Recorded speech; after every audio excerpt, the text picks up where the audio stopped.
Përshëndetje të dashur miq, mirë se erdhët në Para e Pasuri. Tregu i pasurive të patundshme ka pësuar dinamikat forta, çmimet e shitjes apartamenteve janë rritur veçanërisht në zonat e preferuara, ndërsa në periferi qytetarët kërkojnë të shesin apartamentet e tyre, por kërkesa mbetet e dobët, pavarësisht se çmimet janë të ulta dhe më të leverdisshme. Tregu i pasurive të patundshme pritet që të pësojë ndryshime të forta edhe gjatë këtij viti, veçanërisht pas miratimit të planit të ri urbanistik nga Këshilli Bashkiak i Tiranës. Por cilat do të jenë këto ndryshime, si do të jetë curia e çmimeve, por dhe qerave të banesave apo edhe ambienteve të biznesit në kryeqytet, ndjekim materialin e rikthehemi të flasim në studio.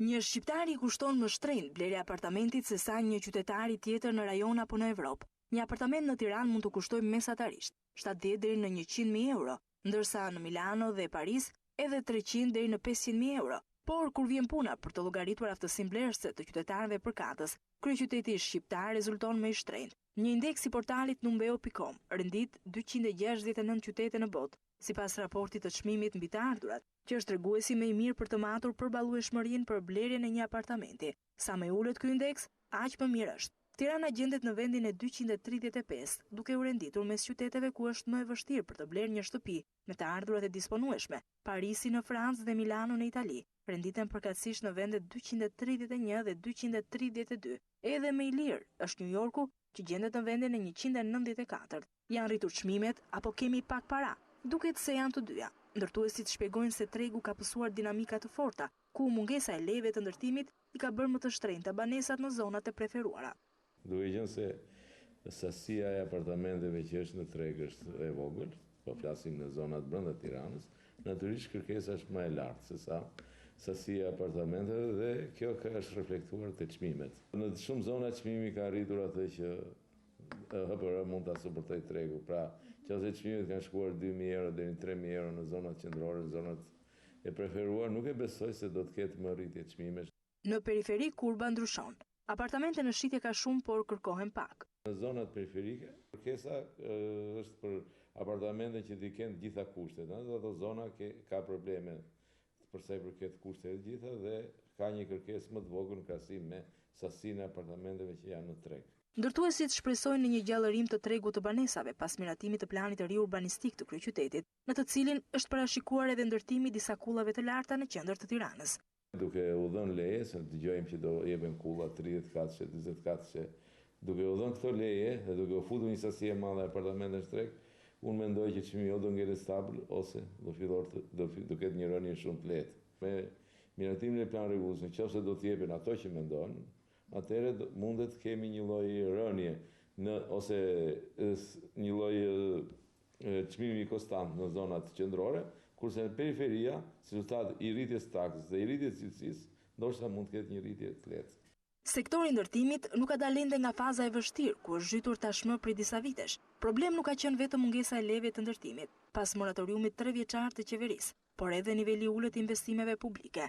Sektori i ndërtimit banesave as 20%, 20% që nuk shkon më tepër. Kurse pastaj nëse flasim si industri komplet, dhe të llogarisim sa i ka kapacitetet, diku te 50-60%. Nuk është në kapacitetin e plot. Ndërtuesit shpresojnë tek plani rregullues i Tiranës dhe tek projekti i fundit i qeverisë, 1 miliard euro për ndërtimin e rrugëve dhe shkollave. Kjo industri akoma është në stagnacion, edhe si rezultat i mungesës së dhe investimeve publike. Shpresojmë që me planin e ri rregullues të ketë një zhvillim të këtij sistemi, pra, sepse janë shumë ndërtues të cilët kanë bërë gati letrat ose presin që të miratohet plani dhe të aplikojnë për leje, dhe kjo do të bëjë që të ketë një lloj rritje të ndërtimit. Plus, mendojmë se dhe ky program që thotë qeveria që programi 1 bilion ose 1 miliard të japë atë impaktin e vet në industrinë e ndërtimit. Vëzhgimet në tregun e banesave tregojnë për disbalanca të forta të çmimeve me zonave të preferuara, si ish bloku, ku çmimet arrin nga 2 deri në 3.000 euro për metër katror, me periferit, ku çmimet zbresin deri në 450 euro për metër katror. Një hendek i fortë që dëshmon qartë për fuqinë blerëse dhe polarizimin e të skajshëm ekonomik të Shqipërisë.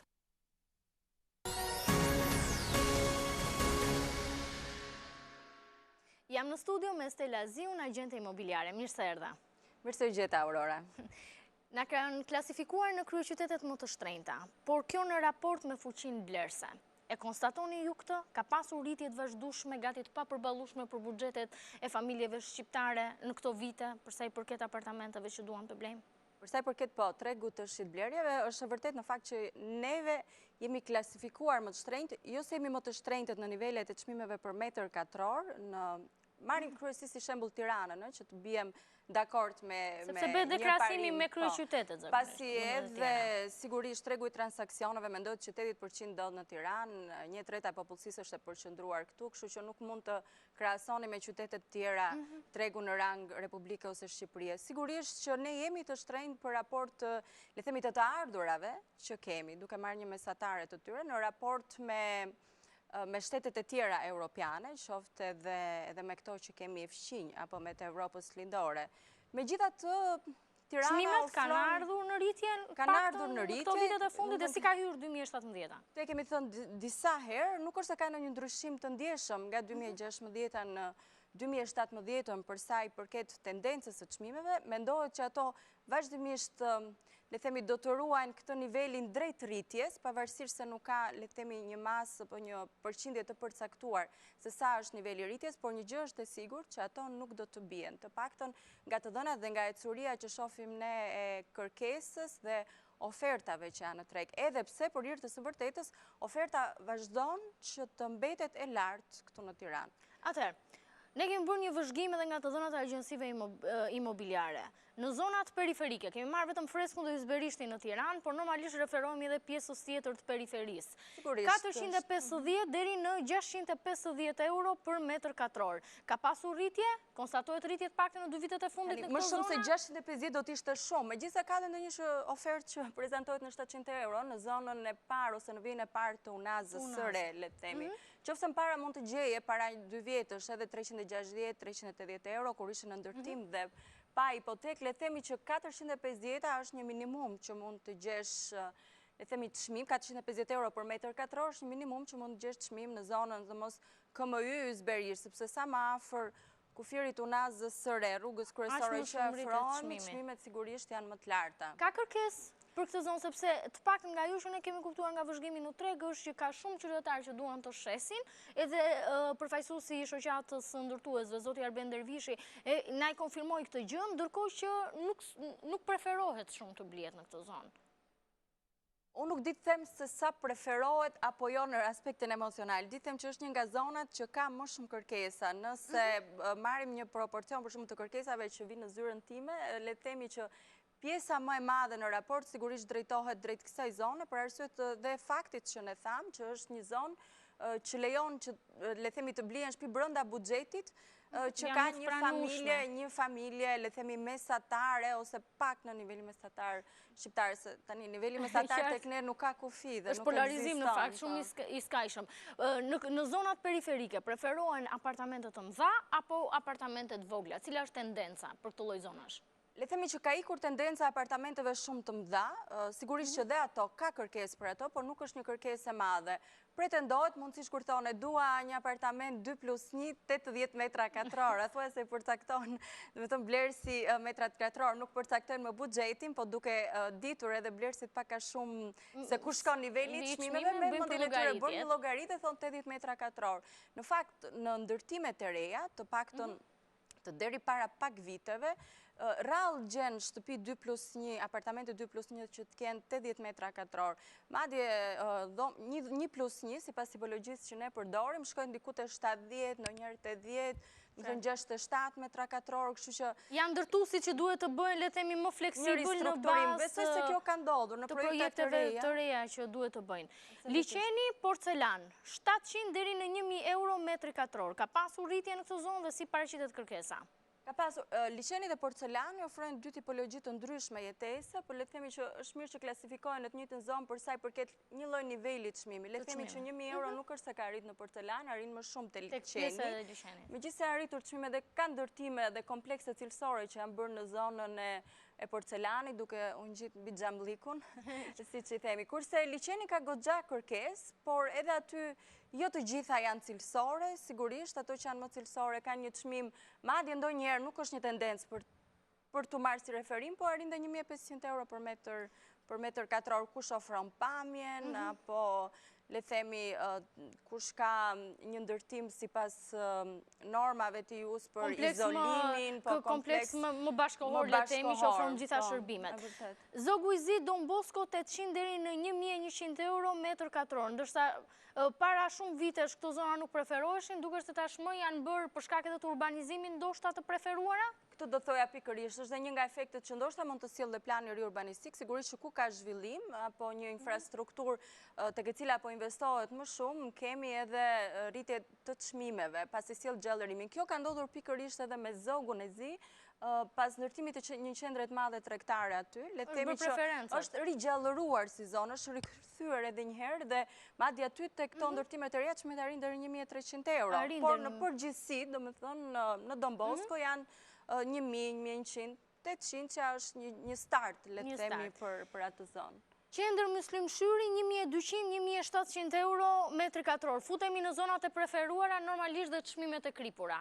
Çfarë preferohet në këto zona? Apartamentet të mëdha, të cilat mund të shërbejnë dhe për zyra, dhe që blien, le të themi, nga kompani për të vendosur aty për shumë kohë, apo janë kryesisht apartamente banimi më të vogla, por që mjafton të jesh në këtë zonë? Të vogla nuk është se ka shumë në këtë zonë, përveç një ndërtimi të ri që është bërë dhe kap çmimin 1.700 euro për metër katror, shumë pranë qendrës së Tiranës, por le të themi që ka ikur kjo tendenca e blerjes së apartamenteve për zyra, pasi ka një super ofertë, le të themi për zyra, për qendra që ofrojnë ambiente zyrash. Preferohet qera, nuk blien më ambientet, për biznes edhe për... ose kryen në formë investimin jo në pallate që janë për banim, madje edhe kërkesat që vjen për zyrat me qera. Shumica i duan në për ambiente që nuk kanë lidhje shumë, nuk të lidhin shumë me banimin. Duhet jetë një tipologji e zakonisht zona industriale, jo zona, le të themi, komunitare, kryesisht të banuar. Le të jenë dhe komunitare, po ndërtesa të ketë edhe një lloj karakteri komercial, jo rezidencial.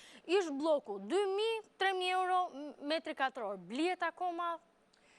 Po ja që bliet sigurisht që nuk ka shumë me këtë nivel çmimi, po kemi parasysh zonën pas piramidës dhe zona që afrohet liçenit, madje aty ka dhe raste që prezantohen me ofertë pavarësisht sa mbyllen 3.500 euro për metër katror. Por janë ndërtime të reja, të vogla, nuk është se ka shumë mundësi që aty të ndërtohet më, ato që janë të ndërtuara së fundmi janë shumë cilësore, paktën sipas i përgjigjen, le të themi, në një farë mënyre edhe çmimit. I përgjigjen edhe çmimit, edhe ka dhe diçka të tillë. Domethënë këto janë vende sigurisht që raporti i qeras rritet në raport edhe me çmimin për metër katror. Për qerat po mbetemi te çmimet. Mire, kush nga këto zona është më preferuara? Le të themi që të gjitha, sipas kërkesës. Sipas buxhetit, por që vjen për periferin, liçeni ka goxha kërkesë në fakt.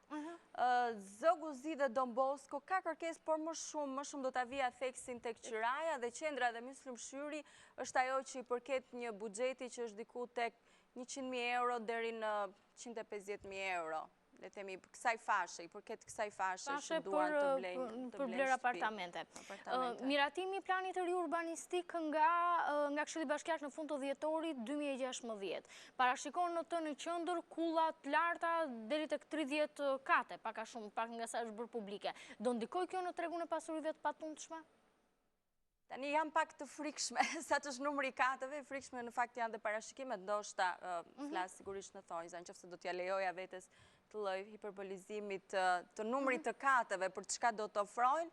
Po pritet të ketë duke pasur kërkesa në Tiranë nuk e di se sa do t'i përshtatet shumë numrit të shtuar të ofertës objekteve komerciale. Pra, ju mendoni se më tepër do ndikojë te pjesa e kompanive që duan për ambient biznesi se sa në tregun e banesave, le të themi. Nuk e di nëse është bërë një studim i qartë se cila është kërkesa reale në fakt. Nuk jam në dieni të kësaj, por nuk pret që të ketë... Me sa kam biseduar unë edhe me kolegë të mit që e njohim terrenin dhe e shohim për herë, Nuk e dim se sa i do t'i përgjigjet në fakt në mënyrë të drejtë kërkesës dhe dëgjuam edhe ofertës. nga inserti që prisnin që të ketë një gjallërim le themi të tregut. Për banim po, po mos pretendoj që shumica e popullsisë me ato që ne folëm të mund të blejnë një apartament, nuk ko marrin as dyshin as treshin, po të paktën 2500 euro metri katror. Që do të merrim një mesatare 2+1 100 metra katror, është një apartament që kushton 250.000 euro katror ose qerët milioni euro. Që nuk i kalet. Sa është kapaciteti për ta mbuluar, qoftë edhe me kredi këtë lloj apartamenti. Kjo është një pikë pyetje në fakt për gjithë ne. Qeratë, grafiku numër 2 regjia, si janë paraqitur, ka pasur tendencë në rritje të qerave, le themi gjatë 2016 dhe fillimit të këtij viti? Le themi që Tirana si kryeqytet ofron shumë dinamik në kërkesën e qerave. Ka shumë kërkesë për qera, pak gjen apartamente të mira, sidomos nuk është edhe ky koncepti qera si biznes. Okej, kanë atë që kanë pronën, duan ta japin, po mirëmbajtja, rinovimi nuk janë ende në një koncept që futen tek investimi i qera si biznes. Kërkojmë më shumë qera për të banuar, pra qytetarët po përzjedhin ndoshta edhe për shkak të mungesës financiare që të mos ngurcojnë kursimet e tyre në apartamente dhe preferojnë të jetojnë me qera, apo qerat preferohen më tepër për biznes, le të themi. Jo, janë shtuar kur flas për qerat, në fakt kisha parasysh më shumë shtimin e kërkesës për banim, për qera, për shtëpi banimi.